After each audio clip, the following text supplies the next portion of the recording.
La genèse de ce projet, c'est la fermeture de la mine en 2003, 1000 mineurs qui travaillaient, et donc une volonté politique très forte de redonner une deuxième vie à ce lieu, à cette friche, et donc de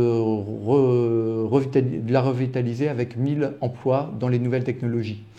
On est allé plus loin en développant un véritable écosystème, un pôle économique, donc 1000 salariés qui seront là d'ici 4 à 5 ans, mais également énergétique, avec le premier projet européen de géothermie sur eau de mine de charbon. Donc on profite des 35 millions de mètres cubes d'eau qui sont sous nos pieds pour pouvoir alimenter en chauffage, climatisation et eau chaude sanitaire l'ensemble des 80 000 m² de surface de plancher qui vont être développés, mais également culturel, avec la Cité des Sciences de la métropole Aix-Marseille. C'est incroyable, mais on est la deuxième métropole, deuxième région de France, et on n'a pas d'équipement de tiers-lieux comme la Cité des Sciences au parc de la Villette à Paris. Et donc ce projet va se faire ici, au cœur de la métropole, sur le site de Moranda. Ici, c'est l'ancien carreau minier, donc on était déjà sur une plateforme industrielle bien à plat. De l'autre côté, un espace de parking qui était en restant dans la Pinède. Donc sur 14 hectares, on a 3 hectares de Pinède qui vont être adossés au centre de culture scientifique pour pouvoir faire des activités, j'allais dire, de plein air. Un exemple, on va, dans les tout prochains mois, prochaines années, acquérir des Lego géants avec lesquels les enfants vont pouvoir s'amuser, construire, apprendre à construire et comprendre comment on peut construire une maison, un pont.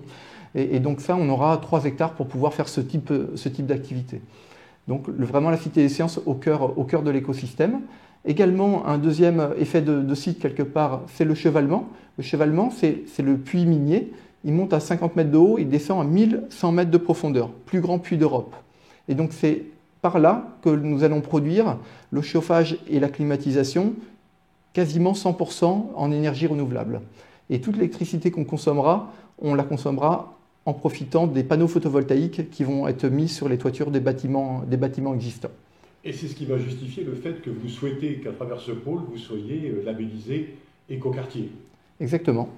Écoquartier, on va être le premier parc d'activité de France, Écoquartier. Aujourd'hui, les écoquartiers, il faut avoir beaucoup de bâtiments, également des modèles économiques plus rentables.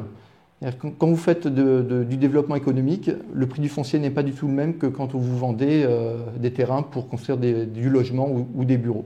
Donc c'est vraiment compliqué d'être exigeant et d'augmenter en valeur, en qualité, les projets quand vous faites du développement économique. Et ici, on va y arriver. On est extrêmement bien placé et on profite de cette accessibilité extraordinaire pour pouvoir développer un projet hors norme unique sur notre territoire. Développement qui a déjà commencé parce qu'il y a déjà des startups qui sont implantées dans l'hôtel d'entreprise. En fait, vous comptez terminer ce projet de pôle économique d'ici combien de temps ? J'allais dire, il ne sera jamais terminé, volontairement. C'est-à-dire la démarche, c'est de mettre l'utilisateur, l'usager au cœur du système, de l'écosystème qu'on est en train de développer. Et donc nous, aménageurs, CEMAG, on considère que le jour où on aura vendu tous les terrains, ça sera que le commencement de la vie de ce site.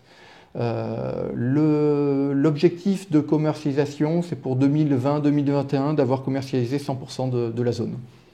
Ça ne pose aucun problème. Clairement, aujourd'hui, à fin d'année, on sera à 30%. Donc on est en avance par rapport aux objectifs.